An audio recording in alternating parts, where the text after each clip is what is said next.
Oh, I'll be brave if you're brave. I'll be brave, but only if you're brave. And it could be just you and me. We'll be family. Just wait and see.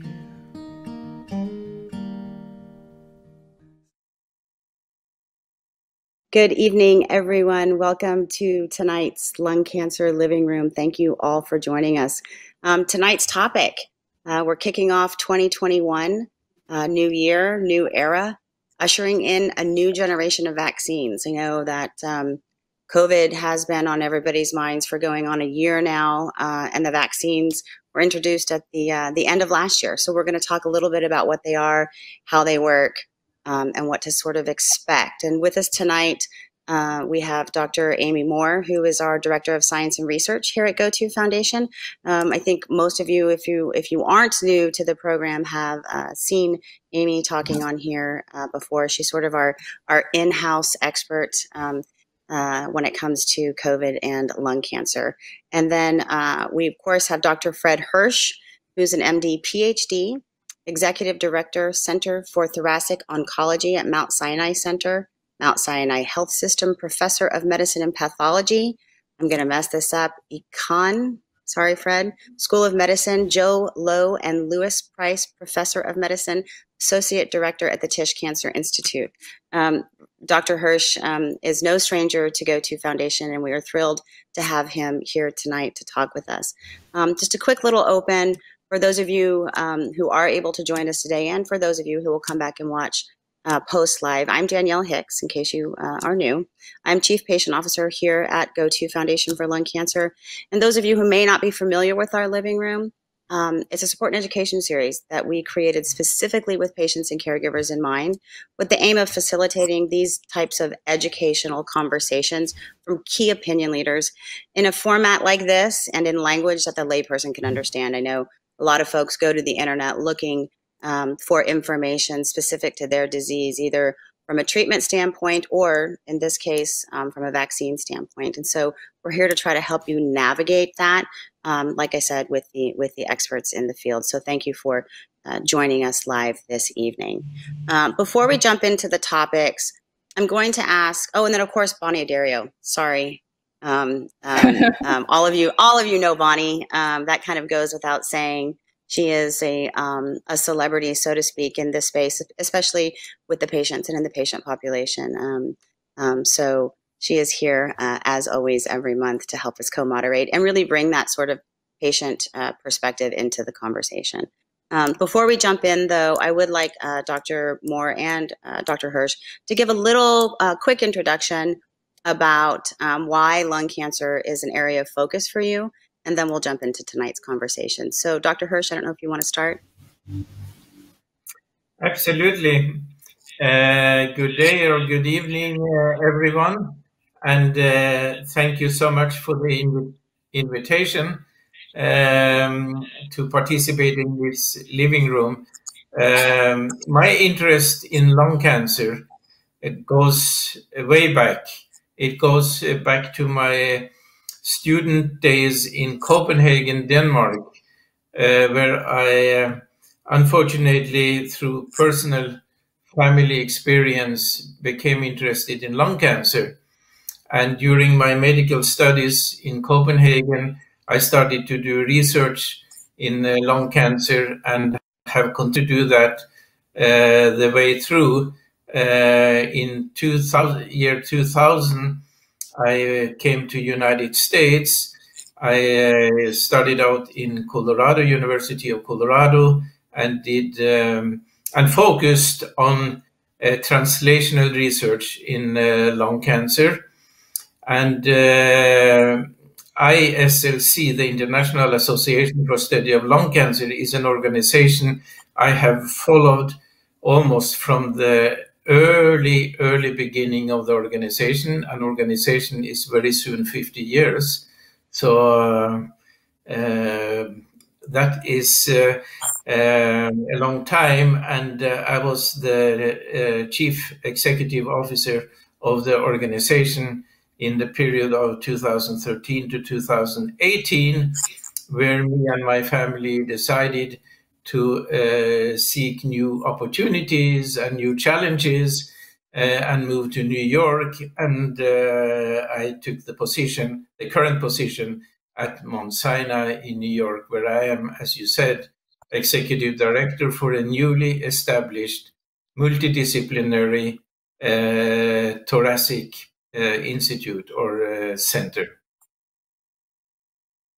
Thank you, Fred. So you've clearly been doing this for a little while anyway. Amy, do you want to go next? Sure. So my background's a little bit different. You know, my PhD is actually in virology. So that's why all this is very timely for me. But then I'm trained also as a basic cancer researcher, and then spent about a decade in Georgia working on, you know, pan-cancer initiatives, statewide cancer initiatives that covered all the different major cancers, including lung cancer, which is a major burden for the state of Georgia. And so life brought me to California, and I had the good fortune to find the opportunity with, at the time, ALCF, now part of Go2 Foundation. So it allowed me to channel all those experiences I had working on statewide cancer initiatives with a laser focus now on lung cancer. And I think we all have those personal anecdotes of friends and family who've been touched by the disease. So, you know, the thing that motivates me is, you know, the patients. And everything I did before was much more about building research capacity and infrastructure. And this is every day having the opportunity to learn from patients, to touch patients. And that's what motivates me. And that's the reward of what we do. Thanks, Amy. Ms. ADDARIO, just for those who might be new and the off chance that they don't know you, do you want to tell us a little bit about who you are? Sure. I'm a lung cancer survivor. I think going on 17 years now or something. I don't know. My kids always correct me. That's why I had them keep me honest. When I was diagnosed with lung cancer, I was the fourth person in our family. And then my mom was diagnosed after me. So I made it a point. I made a little pact with the big guy upstairs that if I made it through the knothole, I was stage 3B and I had a tumor on my aorta. And if I made it through, I would do something to work on the stigma, because I felt that at that time, that was the one big thing that was really holding back research for lung cancer. So we did that, got into early detection, and it was just going to be this little small group of people that were working on lung cancer. But now it's a very large group of people that we have an office in Washington, D.C. and one here, and working on one, you know, around the center of the United States. But, you know, patients first, always patients first. And when we start to talk about things, about a new project, we ask ourselves, is this good for the patient? If the answer is yes, we do it. If the answer is, well, maybe not so much, then we don't do it. So everything we do begins and ends with patients. It's my favorite thing to do. Yeah. Thank you. And I know I couldn't be more proud of the team that I work with internally at Go2, and a lot of our external friends and partners like Dr. Hirsch, and there's so many others that are helping us to get to that finish line for lung cancer patients. So thank you all for those introductions. So as I said earlier, tonight we're going to be talking all things vaccine, but I think it's important first to kind of start at the beginning. You know, there was a lot of talk, you know, mid to late 2020 about both Pfizer and Moderna and them being sort of on this fast track towards coming up with something that would work against COVID-19. And I think it's important that we understand what those are and how they work. And I do want to remind everybody who is watching live that we have amazing Go2 team members online, both Facebook and the YouTube live streams, to answer any questions they can there. But if there's something they can't answer or something that you want to ask specifically to either Dr. Hirsch or Dr. Moore, we can get that over to me and I will ask them on your behalf. So please don't be shy. Now is your time. You've got these experts here to answer your questions. So please take advantage of that. So with that, I think we can jump right in, and we're going to start. With Amy.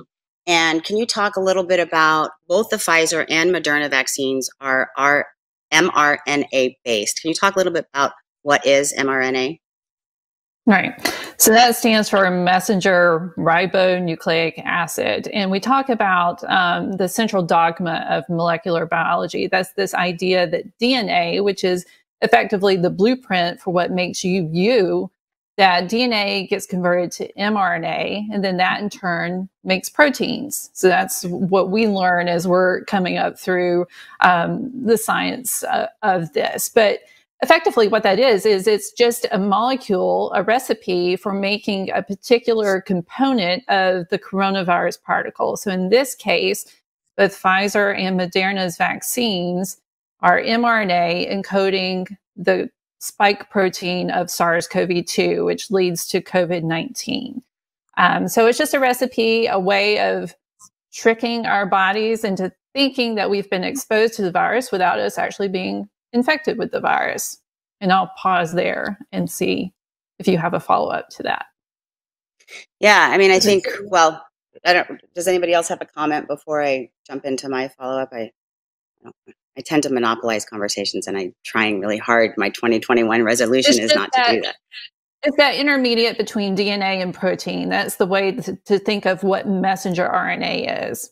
But in terms of the vaccine, it's effectively a recipe for causing our bodies to mount an immune response against it, to make that spike protein, which is the little things that protrude out from the virus particle when you see the cartoon representation, those little spikes. That's what we're wanting to get an immune response against, and that's what the mRNA allows us to do. Do all vaccines work the same? No. So in this case, both Pfizer and Moderna are the two vaccines that are currently approved in the United States. But there are other vaccines globally using different platforms that have been developed. So another one that people might be familiar with is the Oxford AstraZeneca vaccine, which has been approved in the UK and in other parts. And that is using an adenovirus, which is another type of virus, but I kind of compare it to using that virus as a Trojan horse. So it's not a virus that can replicate or make more copies of itself when it's introduced to your body. So it's not replication competent, but it basically just carries that spike protein message again into your body to trigger an immune response. So AstraZeneca is using this replication incompetent adenovirus vector. Same for Johnson & Johnson's vaccine that's common, the Janssen vaccine, also using adenovirus, as well as the Russian Sputnik vaccine that you may have heard some talk about. There is another vaccine that was developed by Chinese investigators that is an inactivated form of the COVID virus. So there are different platforms that all have different modalities. There are pluses and minuses to each one. I think in terms of Moderna and Pfizer here in the US, people ask me, should I get one over the other? Is one better than the other? And I always say it's 6 of one, half dozen of another in terms of Moderna compared to Pfizer. They have equivalent efficacy. They're both approaching 95% efficacy in preventing severe COVID-19 disease. In terms of how they're stored, there's subtle differences. One, Pfizer has to be kept at super, super cold temperatures. Moderna, not quite as cold, so it may give it, greater flexibility in administration and in the locations where it can be kept. Not all facilities have the super cold freezers required to keep Pfizer's vaccine at temperature. So that's a differentiator. But in terms of, is one going to work better for you than the other? They're equivalent. That's the way we need to think about them. Some of the comparisons with other vaccines that are on the market, are with Janssen's Johnson & Johnson vaccine that's coming online. It will be a one-shot regime instead of 2 shots. So, there are things like that may come online and make it easier, where we're not talking about having to come back at 21 days or 28 days, for example. So there are multiple shots on goal, which is encouraging. There are different approaches in how they're being developed. And that may give us even better coverage. And Dr. Hirsch may have perspective on this too. I think by having the mRNA vaccines, by having the adenovirus vector vaccines, by having protein subunit vaccines, by having inactivated virus vaccines, we have a comprehensive attack on the virus from multiple angles. And I think that gives us greater flexibility. You know, the issue here is simply supply right now, frankly, in the US and worldwide. So the more that these vaccines come online, that gives us greater opportunity to get more people vaccinated and get us to the point that we can get beyond this pandemic. Fred, I don't know, Dr. Hirsch, if you would like to add anything to anything I said. No, I think you explained it very elegantly, Amy. I used to say, use a very simple way to explain the mRNA. The mRNA is educating the body to develop antibodies and specific immune cell reaction to this specific spike protein. And the good thing with this mRNA thing is when it has finished its job to educate the immune system, it degrades and disappears. Mm-hmm. Yep. So people are asking the whole time, how long time do we have this mRNA in the body? The mRNA doesn't even go into the nucleus of the cell. It stays outside the nucleus, and when it has done its educational job, it actually degrades within a few weeks. Right, Emmy? Is that yes, very simple? That's correct. Very yes. I think that was a really great way to explain it, but I think for the layperson it would beg questions, right? So just to step back for a second, we heard a lot of big sciencey words about mRNA and how these things work, and you know what sort of drives what where. But at the end of the day, it's really the mechanism by which these drugs work, and they differ, Amy, and you explained that, right? So yes, when we're talking about these mRNA, specifically the Moderna and the Pfizer vaccines, to your point, Dr. Hirsch, we get a lot of those questions about, is it similar to like a polio inoculation where you get your series of shots and then you're done? You're immune for life, right? Or that's the... So how does this work? And I know we're going to get into some of the technology and some of the fears around getting this vaccine in general, but what are we thinking? Is it going to be an annual, vaccination, at least with what we have now? Moderna has released some data suggesting that the immunity conferred by their vaccine lasts or has durability of at least a year. I think what everyone expects is that SARS-CoV-2 will become part of our seasonal virus landscape, meaning it will still circulate like the flu and other respiratory viruses. Now, I anticipate that we will have to get regular vaccination against SARS-CoV-2. We don't yet know if that's going to be annually or every 2 to 3 years, but this is not going to be a sterilizing immunity. So it's not going to be something where you get this one shot or series of shots and you're protected for life. Dr. Hirsch, I don't know if you would like to weigh in on that as well. Yeah, we are moving into a field where we actually don't know the exact answer to the question. We don't know, as Amy says, we know that the antibodies which we have built up in the body after vaccination or after infection could last for at least for a year, but we don't have longer follow-up. So we don't know what happened after 1.5 years, after 2 years, after 3 years. So that is a question we need to study. Another thing we need to study is, does everyone react on this in the same way on the infection or on the vaccination? In other words, do we all have the same immune response? Our theory is that patients with lung cancer or other patients with cancer, they might not have the same strong immune response as so-called normal, healthy, or so-called healthy individuals. Everyone is normal, but so-called healthy individuals. Right. So that is something we are currently studying together with GoTo Foundation. We are studying whether lung cancer patients eventually have a weakened antibody response compared to so-called healthy individuals. We don't know the answer to that, but that is our hypothesis. And why do we say that? Why do we raise that hypothesis? But there is something we know. We know from studies that lung cancer patients who are hospitalized for COVID had a very aggressive course. That raised some alarms.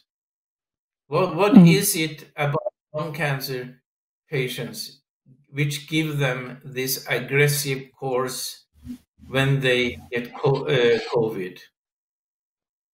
And that is exactly what we are trying to study these days. Is it because they respond to the infection poorly compared to other group of populations? It could be. That is our hypothesis, but we don't know the answer to it. And we don't know the answer to does cancer patients in general have a different duration of antibody response compared to so-called healthy individuals. So there is something we know, but there is a lot of things we don't know yet, and we need to study. Might be that lung cancer patients need more boosts. Yep. Today we are talking. Yeah.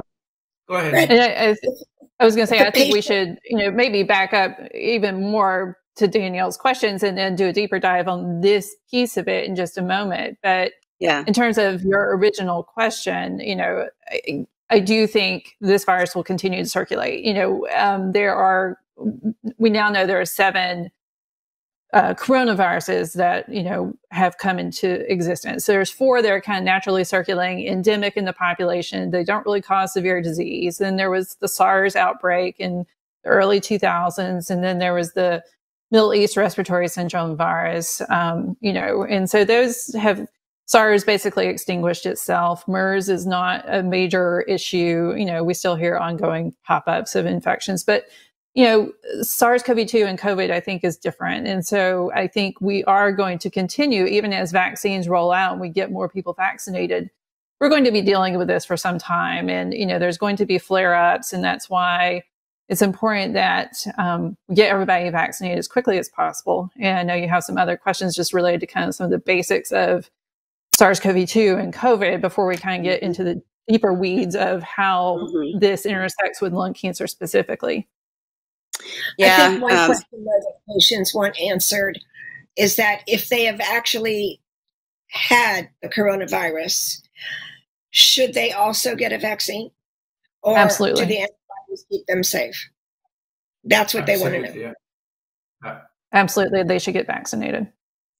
Yeah, that was going to be one of my follow-up questions based on some of the things I'm hearing, because I'm hearing just because you've received the vaccine or just because you've had and recovered from COVID and have antibodies does not mean you are protected for life, right? So that's what I'm hearing you guys say. I just want to make sure that the audience understands that that's sort of just sort of in the box of what we're talking about right now. And one of the other things before we move on that I don't want patients to get confused around is we keep talking about immune responses. And we talk about that a lot in other areas on the living room, particularly as it pertains to immunotherapy. So I want them to understand that we're talking about two immune responses for sure, but in two different ways, and that one is not the same as the other. Right. So when that mRNA is introduced into your cells and you get the injection locally in your upper arm, it triggers special cells of your immune system called macrophages to, express or to make the spike protein from that recipe that it's just received. And that special cell can, kind of put it on its, outside its cell membrane and kind of show that it's expressing this. And that triggers the T cells and B cells to kind of do their thing and to, produce the antibodies and also, produce cellular immunity against the virus. So, that's how we're harnessing the immune system, these multiple cells that protect us from viruses and other external threats. That's how we're channeling it to fight against this virus. That's great. So I do want to kind of keep us moving through the agenda because we've got so much to cover. One of the things I want to talk about to try to alleviate or quell the fears that some folks are having about this new technology because of feelings that they could potentially be unsafe because they were rushed through the process and now they're to market. Can you speak a little bit about this, particularly how these types of mRNA vaccines have been in development for years in other diseases?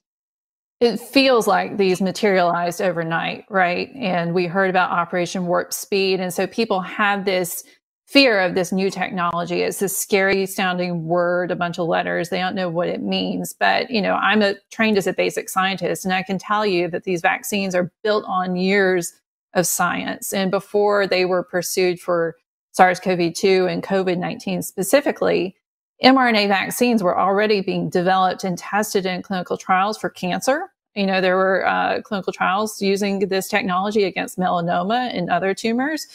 It's been developed and tested against other infectious agents, so Zika and other viruses.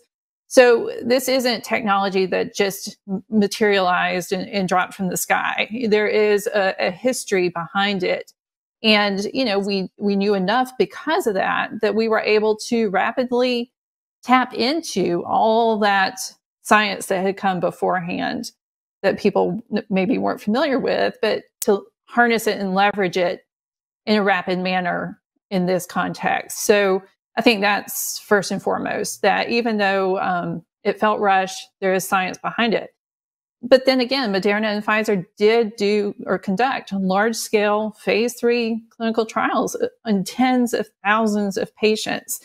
So, in terms of the vaccine safety, I think Dr. Hirsch would agree that the safety profile is overwhelmingly positive for both of these viruses. 95% effectiveness is as good as we could have hoped for, even better than I think we hoped for. And I think we cannot undersell that message that these vaccines are going to save people's lives. They are going to save people's lives. And there are scary things we hear about, allergy and anaphylaxis and this, that, and the other. It may alter your DNA or it may cause sterility. I've heard that one too.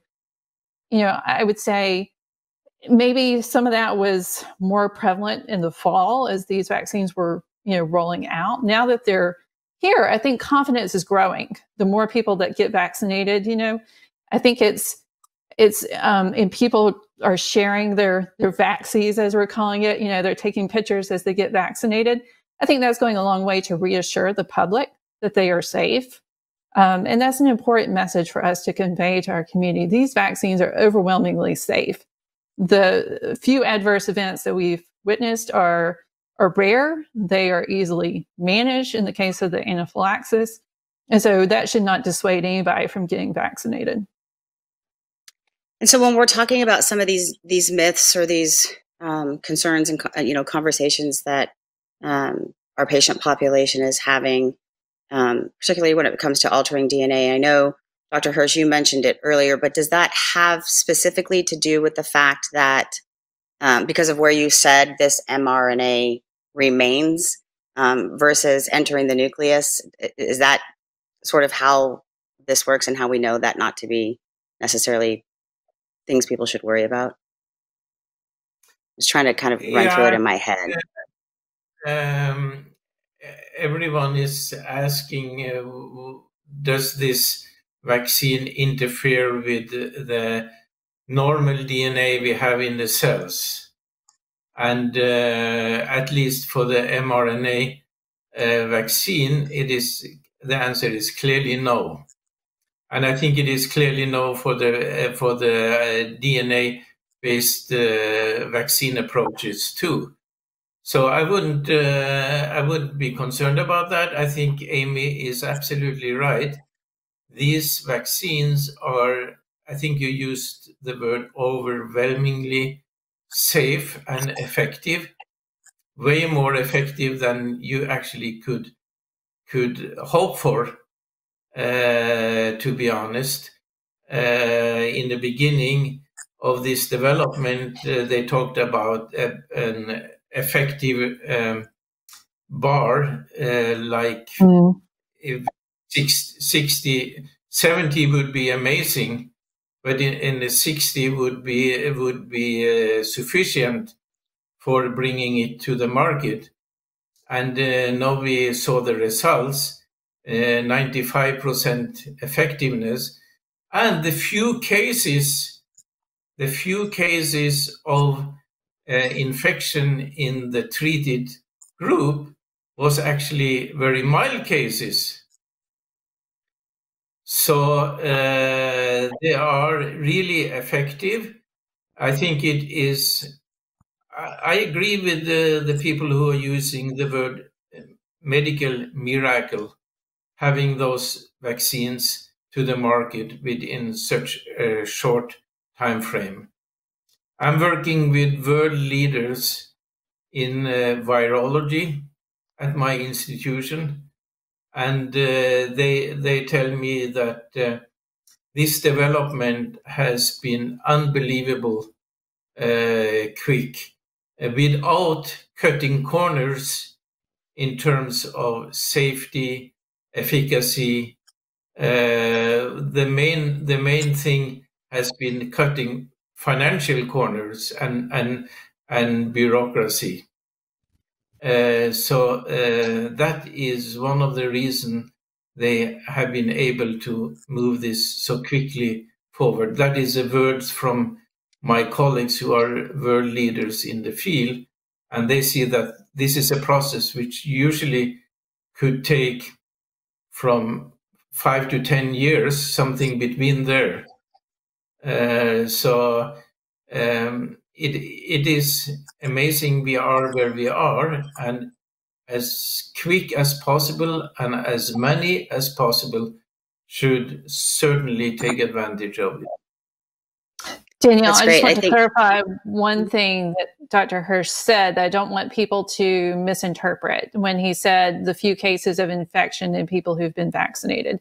In the case of the mRNA vaccines, you are not receiving infectious virus. The vaccines themselves cannot give people the infection, the virus. Now, the challenge or concern is, of course, in both cases, we're talking about 2 doses. So it is still possible within the window of that first vaccination that somebody could have become infected just prior or immediately after vaccination when you are not yet fully protected. So in both cases, Pfizer and Moderna, you must receive both doses to achieve full protection. So I just want to make sure for our audience who I know hang on, the words of leaders as eminent as Dr. Hirsch, that this vaccine is not going to give you the virus. That is not a concern with mRNA. But we agree that effectiveness is 95%. It is not 100%. Right. So there are a few people in the study who got the infection not because of the vaccination, but where the vaccination didn't give sufficient protection. Right. But yep. Even even in those few cases, they were all mild cases. Yes. So that means that some kind of protection has been given also probably to the last 5%. Yes. That is what I was trying to say. Yeah. Yes. Yeah. No, I understood that's what you meant. I just wanted to clarify for our audience. Yeah. No. And myths. thank you both for the further clarification. And we do have a question. Sorry. These are not small studies. These are large studies in the vaccine world, talking about studies of 40,000 people or 30,000 people. That is really large studies in the vaccine world. Mm-hmm. Absolutely. Absolutely. We have a question coming from online, just to kind of clear up the folks with antibodies and when they should or shouldn't get the vaccine. And so the question is really based, and I'm going to kind of paraphrase here, should they get the antibody test prior to getting a vaccine, or should they get the vaccine and then get an antibody test, or does it matter? Is it a chicken and egg thing, or is there a sort of a pathway towards the way that should, in order to receive the desired effect, I guess? Do we know? So the question is, if someone is antibody positive, should they go ahead and get vaccinated, or should they wait a little bit longer because they have some level of protection already? You know, or do they need to know their level of antibodies prior to getting the vaccine? Like if they're already protected, is it okay for them to wait to get the vaccine? My opinion, and Dr. Hirsch can offer his as well, is you should not wait to get vaccinated, because, you know, the protection conferred by natural infection, as he just said earlier, you know, it may last many months, it may last a year. We don't know how long it's going to last. And there have been rare cases of reinfection. So I think, you know, we want everybody to get vaccinated when it's their turn. I think that's a key piece of this as well, given the challenges around current availability.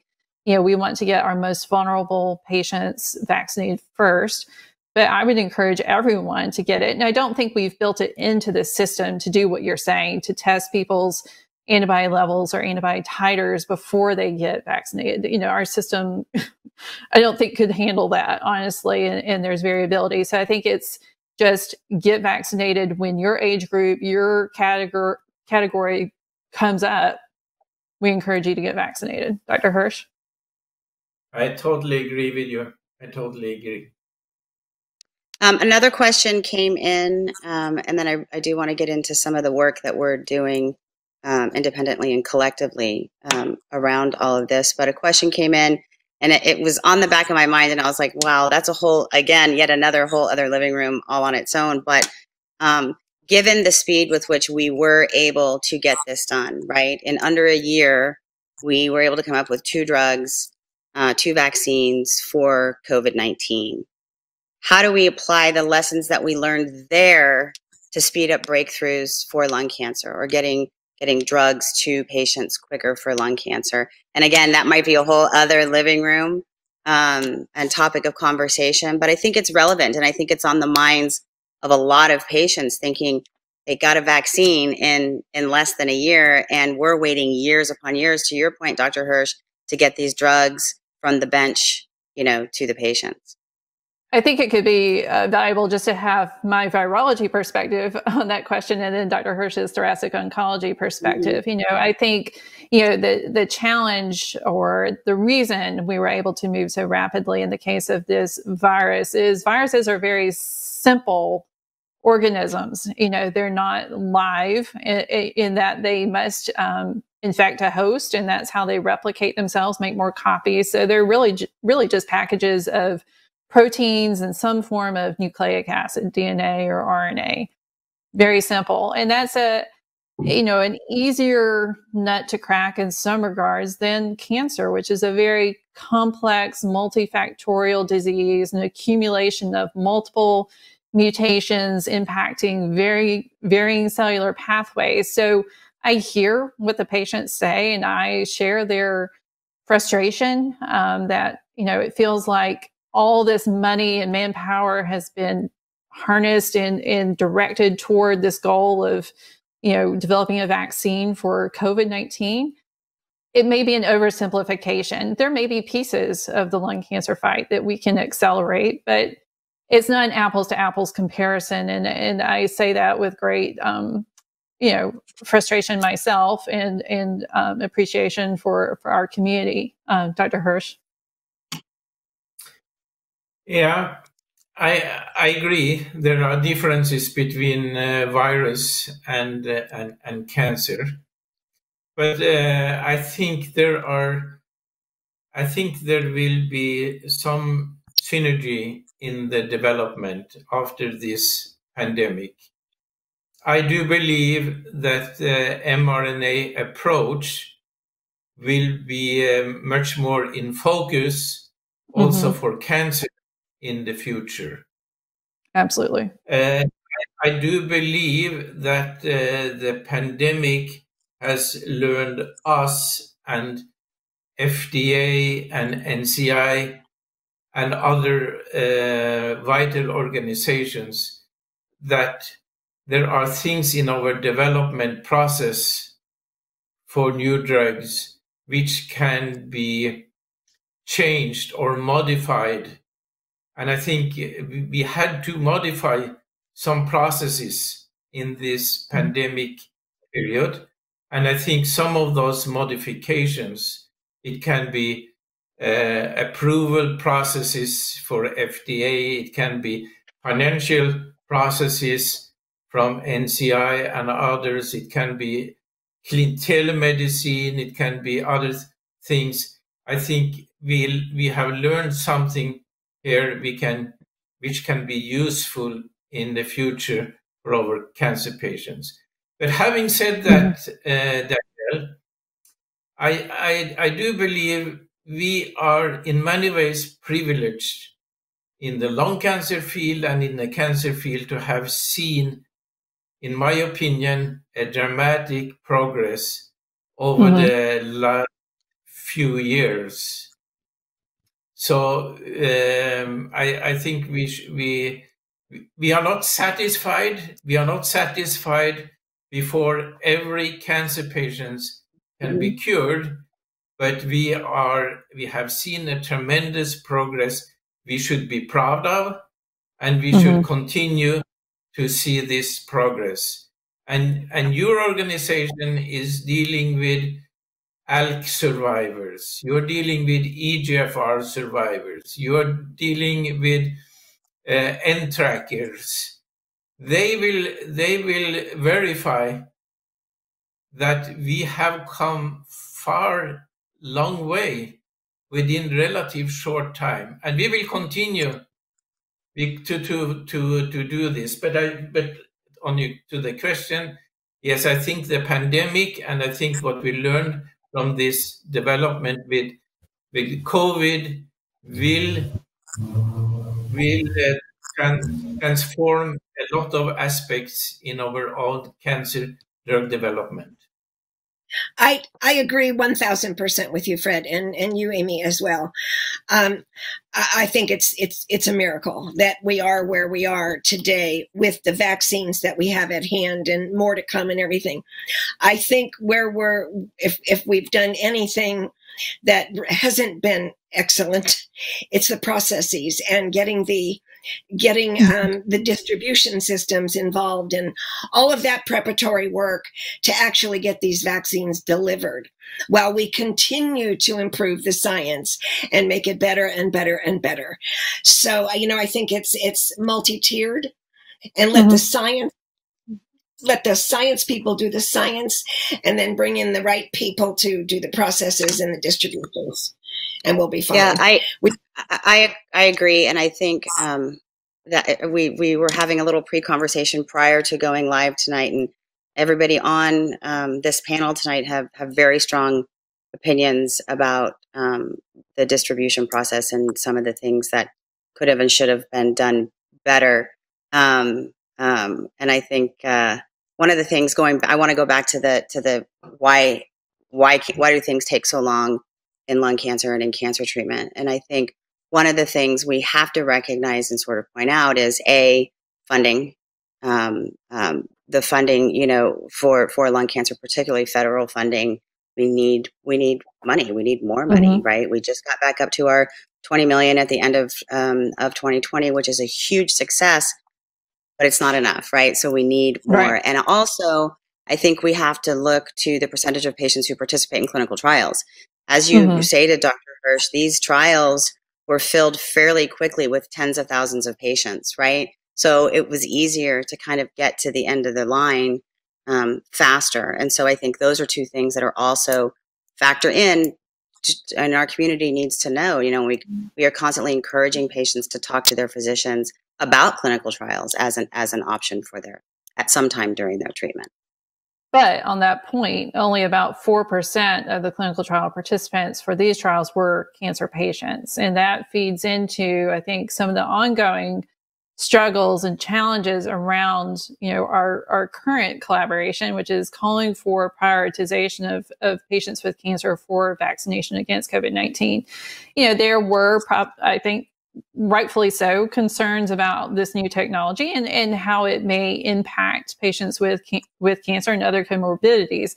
But I think universally now we're seeing these calls by all the leading oncology societies that, you know, patients with cancer should be vaccinated. It's safe for them to be vaccinated. So yes, we need more money. We need more people participating in clinical trials. But that was one of the things that probably is negatively impacting our community in terms of these vaccines, is that there was so little representation of patients with cancer in these clinical trials.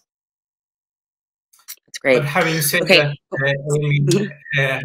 that, I totally agree with you. We need more patients in clinical trials. We need more money. But might be we also need to do clinical trials more smoothly. Efficiently. That is the right word. Exactly.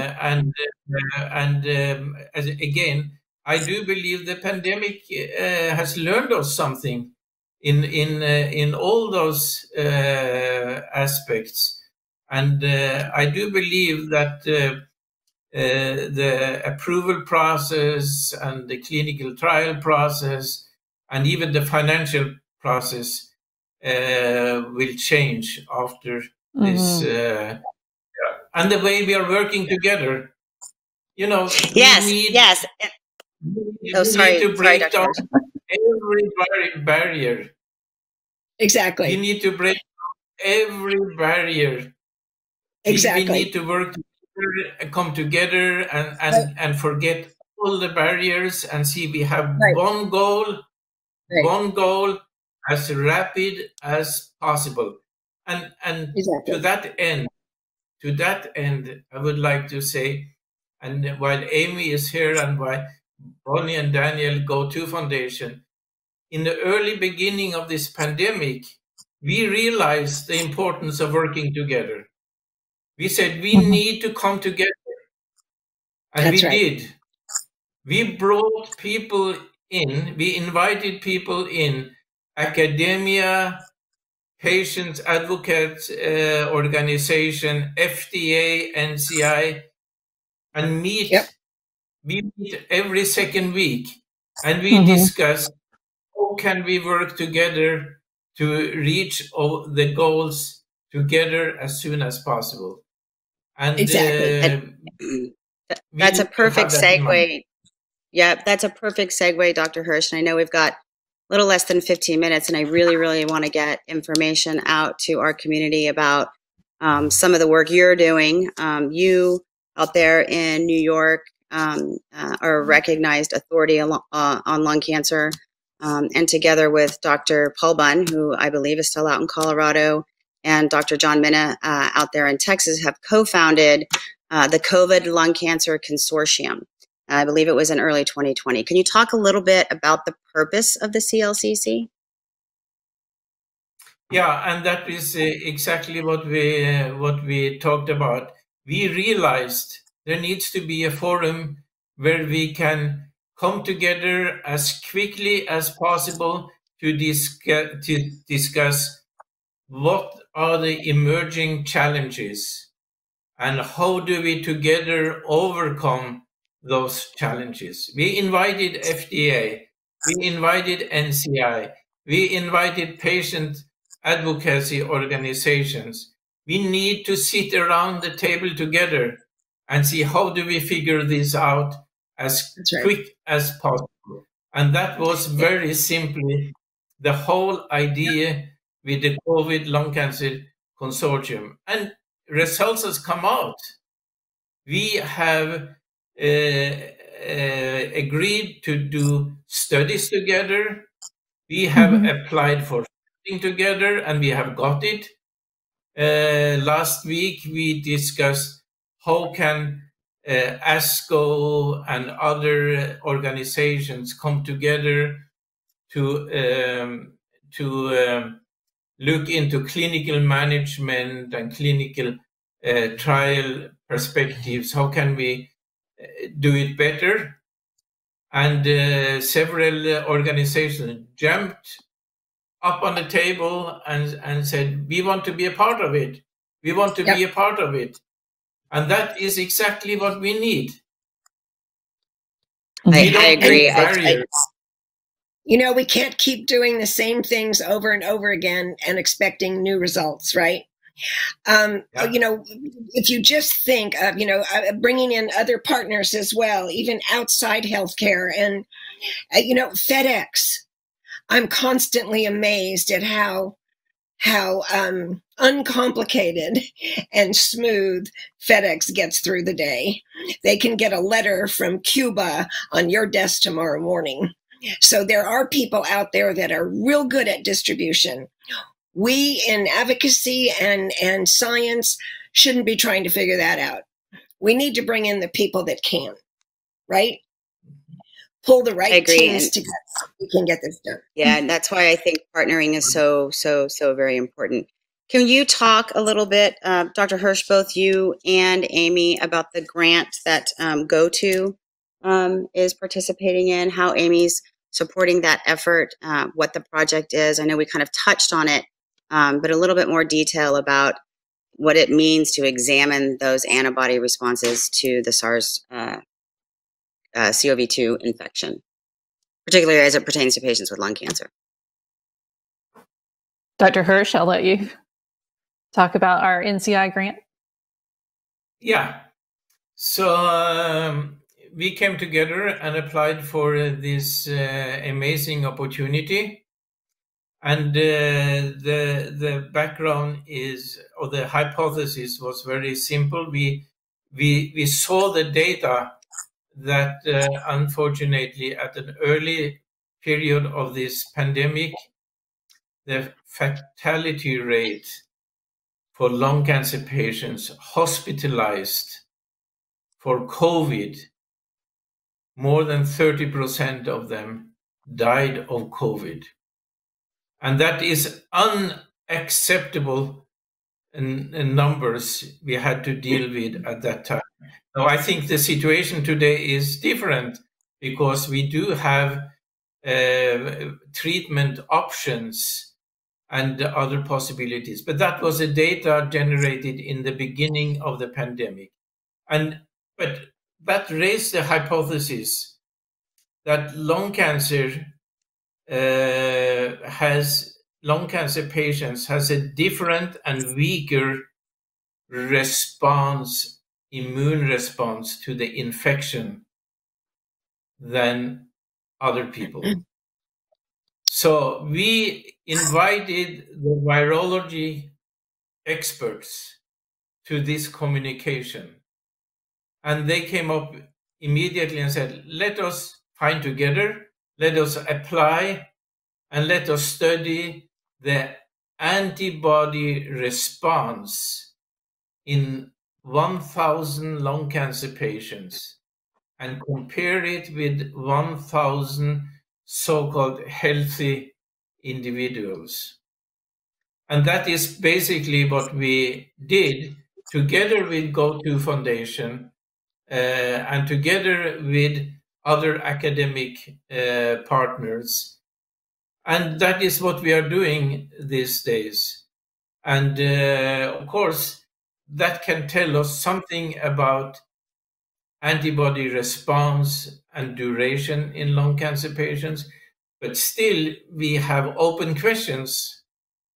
How does treatment affect response to infection or response to vaccination?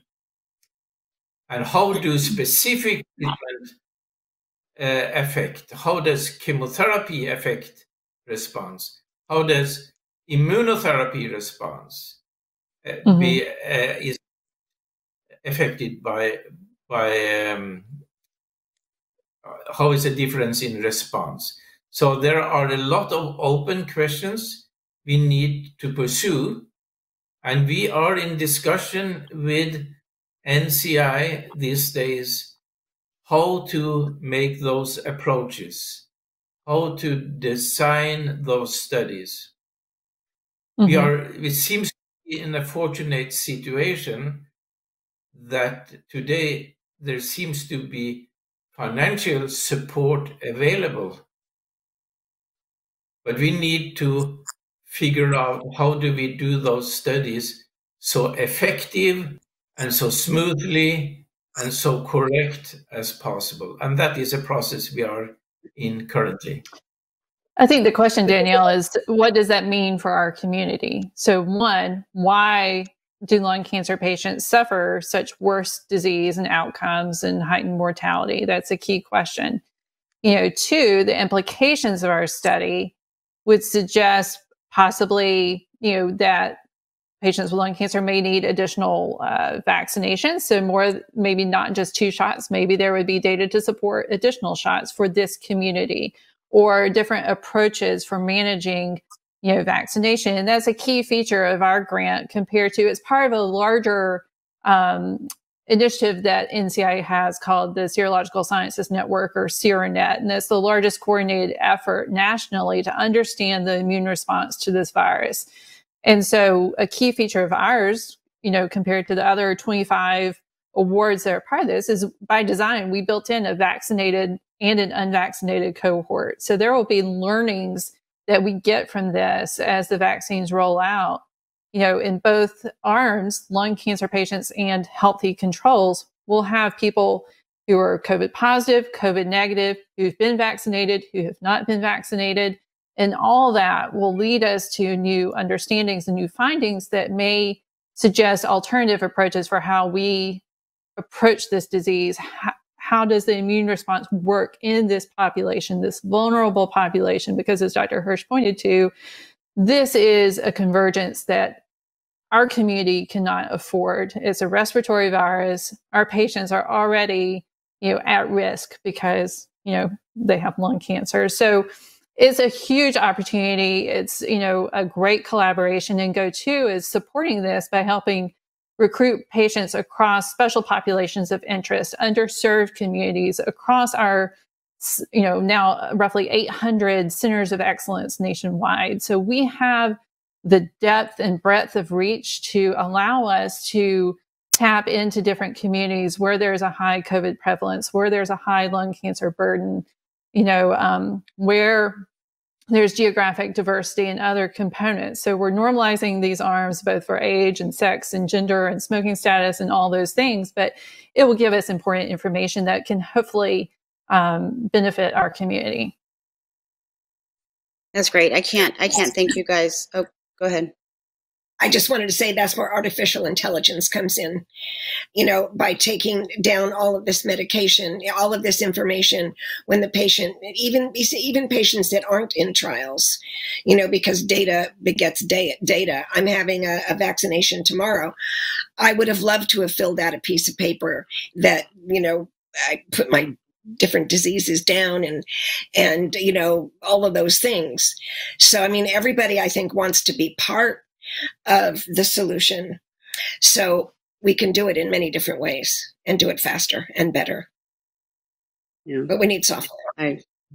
I do think that's one thing that you raised before, Bonnie, in talking about FedEx is, maybe advocacy doesn't have a role to play in the distribution, but we do have an important voice to raise in calling for prioritization of our patients for vaccination against this virus. And all patients with cancer are at increased risk, with mortality ranging from 15 to 30+%. And so, we have to come together and use our collective voices, and, ASCO and AACR and SITC and ESMO and, many others are now lifting their voices to call on our leaders, to call on CDC, to call on state health departments and governors and those in positions of influence to call for this protection of our most vulnerable populations. And that's where we have a role to play. All of us have a role to play. And I think that's something where Dr. Hirsch and I have also been collaborating along with the COVID Lung Cancer Consortium in trying to protect our community. That's great. I would love to continue going on and on and on about this, and I think we will and we should with a follow up. And I would love, Dr. Hirsch, to have you come back and maybe 6 months from now or so, and kind of revisit where we are then and what improvements have been made and what lessons we have learned. I cannot thank you guys all enough for your so valuable input. And for those of you who may still be watching online, if you have any questions related that you weren't able to get answered tonight, please feel free to reach out at support@gotofoundation.org, and we can help get you the answers to the questions that we didn't get to. I know a couple of them came in online. So I'm going to close out with some housekeeping. If you are a lung cancer patient, or if you're at risk for lung cancer, or if you know someone that has and you think that they could learn something from GoTo and some of the things that we have to offer, please let them know about us. And if it's you and you need help or you want to share your story, please contact us at the same email address I just gave. It's support@gotofoundation.org. We are here to help with any of your needs. And if we can't provide the help that you're looking for, we most definitely have partners and resources out there that we can point you to. Another exciting thing is Bonnie's book, which I know we've talked about in the past, called The Living Room, A Lung Cancer Community of Courage. It is available for pre-sale on Amazon, so you can find more information there, or of course back on our website at gotofoundation.org. Our next living room, I'm excited about this. We're kicking off 2021, I think, with some really great information. So not only this and what's been on everybody's mind with the COVID and the vaccine, but on February 16th, we're going to walk you guys through GoTo Foundation's sort of strategic focus and how we plan on doubling down on survival. And that means a lot of things for a lot of people. But we would really love to share with you guys what we've got going on, in particular over the next 5 years.